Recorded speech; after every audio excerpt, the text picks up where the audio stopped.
أعوذ بالله من الشيطان الرجيم بسم الله الرحمن الرحيم نحمده ونصلي على رسول الكريم أما بعد اللهم رب اشرح لي صدري ويسر لي أمري واحلل عقدة من لساني يفقه قولي رب يسر ولا تعسر وتمم بالخير. تو آج ہم الیکٹرانک لینگویج کلاس میں ایک اگلی سیڑھی کو چڑھنے کی ٹرائی کریں گے انشاءاللہ. کیا مطلب؟ ابھی تک ہم نے اسم کے بارے میں مختصراً موٹے موٹے الفاظوں میں موٹے موٹے طریقے پہ اسم کو انڈرسٹینڈ کرنے کی کوشش کی ہے. اس سے پہلے کہ ہم فعل پہ آ جائیں، ہم پہلے یہ سٹارٹ کریں گے کہ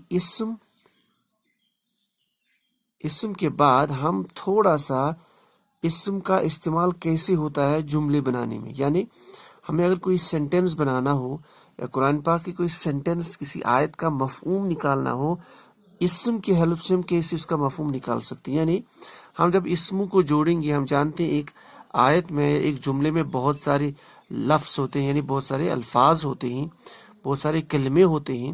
اب ان کو جوڑے کیسے؟ تو جوڑنا ایک اہم چیز ہے. ایک ہے اسم کو پہچاننا، فعل کو پہچاننا، حرف کو پہچاننا، پھر اسم فعل حرف کو آپس میں جوڑنا. یہ دوسرا امپورٹنٹ چیز ہے زبان سیکھنے کے لیے. تو آج ہم یہاں پہ سیکھیں گے اسم جو ہم نے ابھی تک پڑھا، اب اسماء کو ہم آپس میں کیسے جوڑتے ہیں اور ان سے ہم مفہوم کیسے نکالتے ہیں. یہاں دیکھ سکتے ہیں میں نے لکھا ہوا مرکبات. تو مرکبات جو ہے یہ کیا ہوتا ہے؟ مرکبات کو آپ انگلش میں یہ ایسے ہی ہے جیسے آپ انگلش میں استعمال کر لیتے ہو فریزز.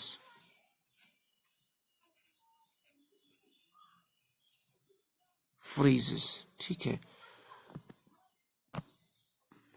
تو یہ ہوتا کیا ہے دیکھیں، ان کو ہم انگلش میں فریزز بولتے ہیں. تو بیسیکلی کیا ہوتا ہے مرکبات میں، ابھی تک آپ کے پاس کوئی اسم ہے، ایک اکیلا اسم، اور اکیلا اسم ہم جانتے ہیں اس کا کوئی مفہوم ہوگا، اور مفہوم میں ٹرانسلیشن میں میننگ میں یہ کسی دوسرے کا محتاج نہیں. یعنی یہ ضروری نہیں کہ اس کے ساتھ کوئی اور ہو تو یہ اسم معنی دیتا ہے. حرف کی کیس میں حرف کا اپنا میننگ جو ہوتا ہے وہ ایسے واضح نہیں ہوتا اس کا مطلب، لیکن جب کسی اسم کے ساتھ اسے ملاتے ہیں یا فعل کے ساتھ تو حرف کا میننگ پتہ چلتا ہے. اسم کا اپنا ایک میننگ ہوتا ہے، یہ سیدھے پتہ چلتا ہے. تو اسم اگر اکیلا ہو، نمبر 1، اسم جب اکیلا ہوتا ہے تو اس کے لیے ہم ٹرمنالوجی یوز کر لیتے ہیں مفرد.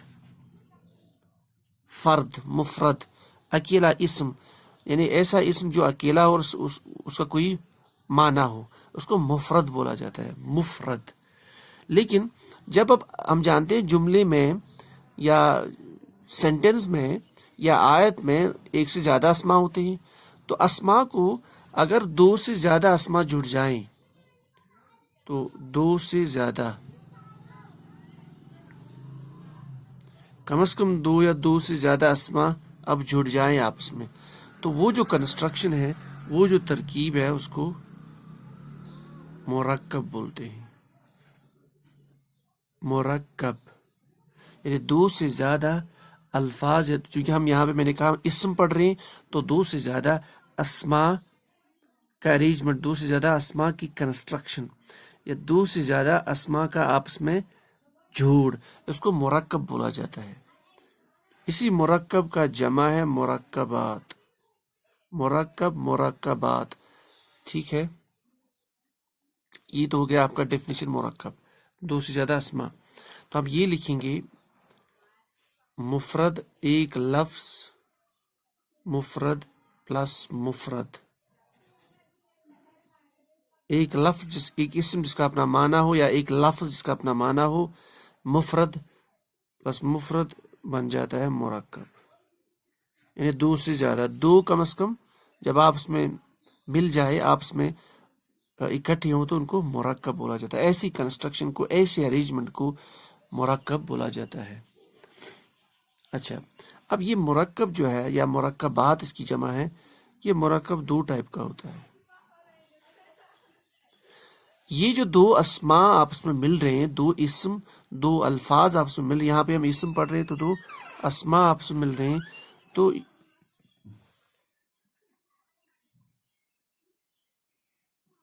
یہ جو دو اسماء آپس میں مل رہے ہیں اس میں دو صورتیں پیش آتی ہیں. ایک کہ ان کا مفہوم مکمل ہو جائے، کمپلیٹ میننگ. تو اگر یہ مکمل مفہوم دے دے، مکمل مفہوم یعنی کمپلیٹ میننگ، یا یہ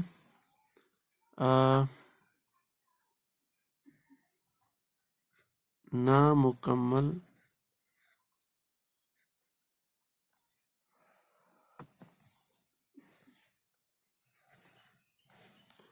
مفہوم دے. دو صورتیں، دو اسماء اکٹھے آ رہے ہیں، یا ان کا مفہوم مکمل ہے یا دو سے زیادہ، یعنی دو یا دو سے زیادہ اسماء، ان کا اگر مفہوم مکمل ہے، میننگ مکمل ہے، یعنی میننگ کلیئر پتہ چل رہا ہے، کمپلیٹ میننگ کی بات، تو ایک سچویشن بن جاتی ہے، اور دوسرا میننگ انکمپلیٹ ہے.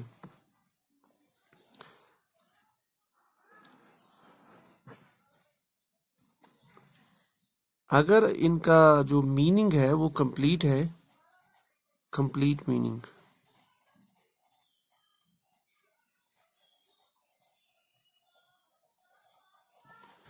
اگر ان کا میننگ کمپلیٹ ہے تو اسی کو ہم بولتے ہیں آپ کا سینٹینس، یعنی اس کو ہم اردو میں لکھ سکتے ہیں جملہ. دو سے زیادہ اسماء جب جڑ جائے، جب ان کا ایک ارینجمنٹ ہو کسی آیت میں، اگر مفہوم کمپلیٹ نکلتا ہے اس کو جملہ بولا جاتا ہے. جیسے اگزامپل، اس کو ہمیں بھی یہاں رکھ لیتے ہیں، اب سیکنڈ پہ آ جاتے ہیں، پھر دونوں کو ہم کمپیئر کر لیتے ہیں. تو نامکمل کی کیس میں انکمپلیٹ میننگ، انکمپلیٹ میننگ. ایسے نامکمل جو یہ نامکمل جملہ اس کو بول سکتے ہیں، اس کو مرکب ناقص بولا جاتا ہے، مرکب ناقص. اور یہ جو کمپلیٹ سینٹینس کو میں نے کہا، اس کو جملہ یا مرکب تام، مرکب تام مینز کمپلیٹ. مرکب تام کو آپ کہہ سکتے ہو جملہ بھی یا کلام بھی بول سکتے ہیں. تو بہت سارے بکس میں آپ اس کو کلام بھی لکھ سکتے ہو. اس طرح ہم نے کہا بامانہ لفظ کو کلمہ بولا جاتا ہے. تو جب آپ کا سینٹینس مکمل ہو تو اس سے زیادہ الفاظ یا اسماء کی کنسٹرکشن میں مفہوم مکمل نکل جائے، اس کو کلام بولا جاتا ہے، یا جملہ یا مرکب تام. اس کا دوسرا نام مرکب مفید بھی ہے، مرکب مفید. اور مرکب ناقص، اس کا دوسرا نام ہے مرکب غیر مفید، انکمپلیٹ سینٹینس. تو دو چیزیں یہاں سے آ گئی کہ جملہ جو ہے یہ دو ٹائپ کا ہو سکتا ہے. دو سے زیادہ اسماء جب آپس میں جڑ جائے تو ان کے جڑنے میں دو پاسبلٹیز ہے. ایک یہ ہے ان کے جڑنے میں جو مفہوم نکل جائے گا وہ مکمل مفہوم ہوگا، اور اگر وہ مکمل مفہوم نہ ہو اس کو نامکمل جملہ یعنی مرکب ناقص کہا جاتا ہے. اور اگر میننگ کمپلیٹ ہے تو اس کو مرکب تام بولا جاتا ہے، یا جملہ بولا جاتا ہے، یا کلام. تو میں نے جو فریز کا ورڈ یوز کیا، اصل میں فریز اس کو کہتے ہیں. تو مرکب ناقص کو اصل میں فریزز کہا جاتا ہے، تو اس کو ایکچوئل ورڈ میں فریز کہا جاتا ہے. میں نے پہلے جو کہا تھا مرکبات میں فریزز، یوزلی جب مرکبات مائنڈ میں آتا ہے، کیونکہ اس کے بعد جیسے اب آگے چلیں گے تو مرکبات ہم نہیں لکھیں گے، مرکب تام ہے. پھر اگر مکمل مفہوم ہے تو ہم یوز کریں گے جملہ یا کلام. تو اس لیے جب مرکبات مائنڈ میں آتے ہیں تو اصل میں وہاں سے جو میننگ ہم لیتے ہیں وہ ہوتا ہے کہ فریزز ہوتے ہوں گے، لیکن اس کے بعد ہم پڑھتے ہیں جملہ، کلام، پھر ہم مرکب نہیں کہتے. لیکن ایکچولی مرکب ناقص کو فریز بولا جاتا ہے، یعنی ایسا کنسٹرکشن دو سے زیادہ اسماء کا جس میں مفہوم کمپلیٹ نہیں نکلتا. اب ہم مثالیں دیکھ لیتے ہیں. تو مرکبات دو ٹائپ کا ہے، مرکب ناقص، مرکب تام۔ مرکب تام کو جملہ بولا جاتا ہے۔ تو فریزز، اب تھوڑا مثال سے تھوڑا سمجھ لیتے ہیں، جیسے ہم اردو میں لکھیں گے، دو جملے میں لکھوں گا، ایک لکھوں گا میں اچھا لڑکا، اچھا لڑکا، یا دوسری اگزامپل، لڑکی کی کتاب۔ یہ دو، اب دیکھیے اچھا یہ صفت ہے، لڑکا یہ اسم ہے۔ اچھا تو دونوں بھی اسم ہے، صفت بھی اسم ہوتا ہے عربی میں، تو دو اسما کا کنسٹرکشن آ رہا ہے، دیکھو سائڈ پہ سائز دو اسما۔ اچھا لڑکی کی کتاب، ایک اسم یہ، ایک اسم یہ، بیچ میں ایک کی ہے۔ ایک کی عربی میں ہوتا ہی نہیں ہے، اس کا مطلب عربی میں اس کا مفہوم دو اسما کے اکٹھے آنے سے آئے گا، ٹھیک ہے۔ یہ ایک مثال۔ دوسری مثال، اس کے بعد ہم اس پہ تھوڑا سا ڈسکس کر لیتے ہیں۔ ایک مثال، لڑکا نیک ہے یا لڑکا اچھا ہے۔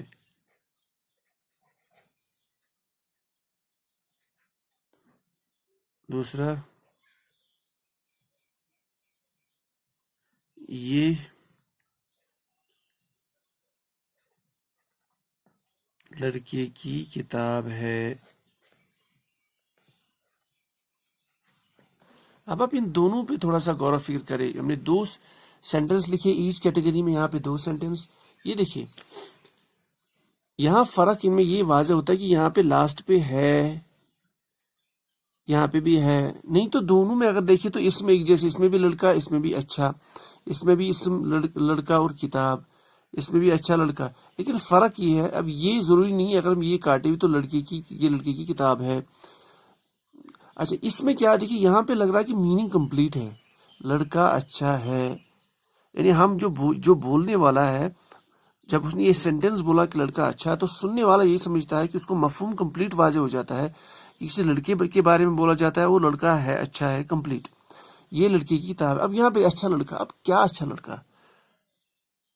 اچھا لڑکا کیا؟ دیکھیے یہ جو مفہوم سیدھے پتہ چلتا ہے کہ یہ کمپلیٹ نہیں ہے سینٹنس۔ اچھا لڑکا، یا یہ بولنا چاہتا ہوگا اچھی لڑکی کی عادات، اچھی لڑکی کی خوبیاں، اچھی لڑکی کے کام۔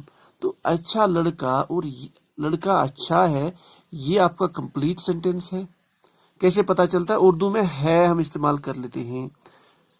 اگر ہے آپ کے ٹرانسلیشن، جب بھی آپ کے کوئی آیت ہمارے پاس ہو یا کوئی بھی عربی دو اسما کی construction who side by side, تو وہاں سے اگر ہم اردو مفہوم نکال کے اس پہ ہے اگر آ گیا تو وہ کمپلیٹ سینٹنس ہے۔ یہ تھوڑا سا مثالی الٹی ہو گئی، یہ ایسی، یہ اس کی مثالیں اس کی۔ تو اچھا لڑکا مفہوم مکمل نہیں ہے تو مرکب ناقص۔ لڑکی کی کتاب، اب لڑکی کی کتاب کیا؟ لڑکی کی کتاب اچھی ہے، بری ہے، لڑکی کی کتاب پرانی ہے، کیسی ہے؟ تو یہ ہے اس میں نہیں ہے، تو یہ بھی، اس کو بھی بولا جاتا ہے، یہ بھی نامکمل جملہ ہے۔ یہ لڑکی کی کتاب ہے، بس سامنے والے یعنی جس نے بات سنی اس کو کمپلیٹ مفہوم پتا چلے کہ یہ لڑکی کی کتاب ہے، سمپل۔ تو ہے ایک ایسی علامت ہے، جب بھی آپ عربی کسی بھی سینٹنس کی، کسی بھی اسم کی کنسٹرکشن، اسم کے بہت سارے اسما آپس میں رکھ لیتے ہیں، پھر ان کا مفہوم میں اگر ہے آ گیا، اس کا مطلب ہے مرکب مفید ہے، مرکب تام ہے، کمپلیٹ سینٹنس ہے۔ نہیں تو اگر اس طرح کی کنسٹرکشن ہو اسما کی، اس کو بولا جاتا ہے نامکمل جملہ، مرکب ناقص۔ اب یہ فردر انڈرسٹینڈ کرنے کے لیے ہم اس کو آگے انشاءاللہ پڑھیں گے۔ اب تھوڑے سے اور ایک دو پوائنٹس، اس کے بعد ہم آج کا کلاس کلوز کر لیتے ہیں۔ اصل ہم نیکسٹ کلاس اسٹارٹ کریں گے کنسٹرکشن، جملوں کو بنانا، یعنی اسم کو جوڑ کے، اسما کو جوڑ کے ہم جملوں کو بنانا سیکھیں گے۔ دیکھیں یہ جو آپ کا جو مرکب ناقص ہے، یہ والا انکمپلیٹ سینٹنس، مجموعی طور پر موٹے موٹے لفظوں میں مرکب ناقص کی چار اقسام ہیں، یعنی چار طور پر ہم مرکب ناقص کو انڈرسٹینڈ کر سکتے ہیں۔ تو چار اقسام، مرکب ناقص کی چار اقسام، اقسام جمع ہے قسم کی، ٹھیک ہے، یہ بھی عربی میں استعمال ہوتا ہے، اقسام الکتب یا ایسے ایسے، اقسام القطب یعنی کتابوں کی قسمیں. تو اقسام اردو میں بھی استعمال ہو جاتا ہے. 4 اقسام میں ایک ہے، اس کو بولا جاتا ہے مرکب اضافی. یہ بہت امپورٹنٹ ہے مرکب اضافی. اب سے جو کلاسز ہوں گے بہت امپورٹنٹ ہوں گے، لیکن ان کی بنیاد صرف اسی پہ ہے اگر ہم نے اسم کو انڈرسٹینڈ کیا ہوگا 4 طریقوں سے. تو اس لیے آپ اس کو ریوائز کرتے رہیے. مرکب اضافی، مرکب توصیفی،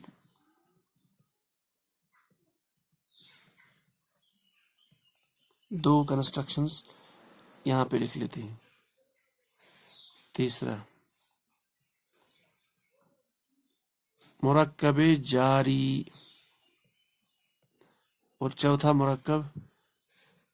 مرکب اشاری. تو 4 فریزز کی 4 ٹائپس ہے جو انکمپلیٹ سینٹنسز ہے عربی زبان میں، قرآن پاک کی زبان میں. وہ 4 ہے موٹے لفظوں میں. ایک مرکب اضافی، مرکب توصیفی، مرکب جاری اور مرکب اشاری. یہ سارے کے سارے نامکمل جملے ہوتے ہیں، یعنی اسماء ایسے جڑ جاتے ہیں کہ مفہوم نامکمل ہوتا ہے. بہرحال یہ جملے میں استعمال ہو جاتے ہیں، ان کی وجہ سے بھی مفہوم ہمارے سامنے واضح ہو جاتا ہے. تو ان کو ہم آگے انشاءاللہ کلاس میں دیکھیں گے. اب جو مکمل جملہ ہے مرکب تام، یہ جو ہے کمپلیٹ سینٹنس، مجموعی طور پر اس کو ہم زیادہ ڈیٹیلز میں نہیں لکھیں گے. 2 ٹائپ کا ہوتا ہے. سے میں نے پہلے بھی کہا یہ فاؤنڈیشن کورس ہے تو ہم اس کے ڈیپتھ میں نہیں جائیں گے. تو 2 ٹائپ کے سینٹنس ہوتے ہیں، ایک جملہ اسمیہ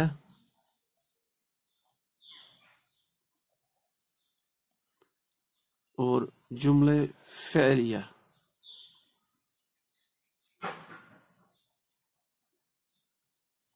تو مرکب تام میں جو کمپلیٹ سینٹنس ہوتا ہے 2 سے زیادہ اسماء کا ایسا جوڑ، ایسا ارینجمنٹ، ایسی کنسٹرکشن جس سے مفہوم کمپلیٹ واضح ہو جائے، تو وہ اس کو جملہ بولا جاتا ہے، یا کلام بھی بولا جاتا ہے، یا مرکب مفید بولا جاتا ہے.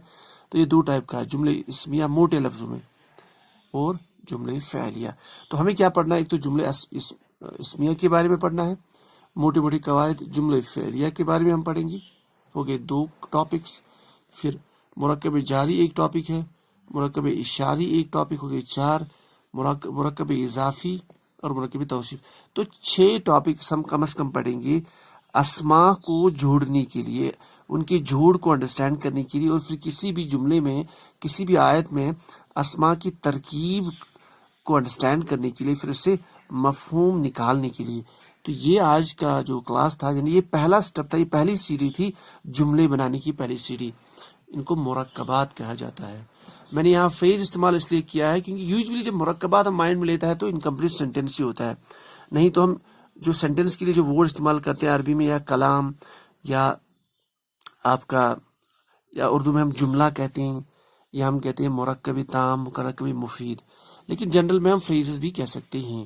لیکن جو فریزز کا اصل میننگ جو ہوتا ہے وہ ہوتا ہے کہ ناقص جملے، ناقصہ یا غیر مفید جملہ، یا ایسا کنسٹرکشن اسماء کا جس میں مکمل مفہوم واضح نہ ہو. تو یہ تھا آج کا ٹاپک، مرکبات، یعنی پہلا step towards building a sentence, یعنی سینٹینس بنانے کا پہلا سٹیپ. یا یہ کہیے کہ کوئی بھی آیت یا کوئی بھی جملہ ہمارے پاس ہو، اس میں مفہوم کیسے ہم نکالیں، یا الفاظ جو اس میں جڑے ہو ان کی ترکیب کو انڈرسٹینڈ کرنے کے لیے. تو یہ آج کا کلاس تھا. انشاءاللہ ہم آگے دیکھیں گے اب یہ جو 5-6 ٹاپکس ہیں اس میں. سبحان اللہ وبحمدہ، سبحانک اللہم وبحمدک، اشہد ان لا الہ الا انت، استغفرک واتوب الیک.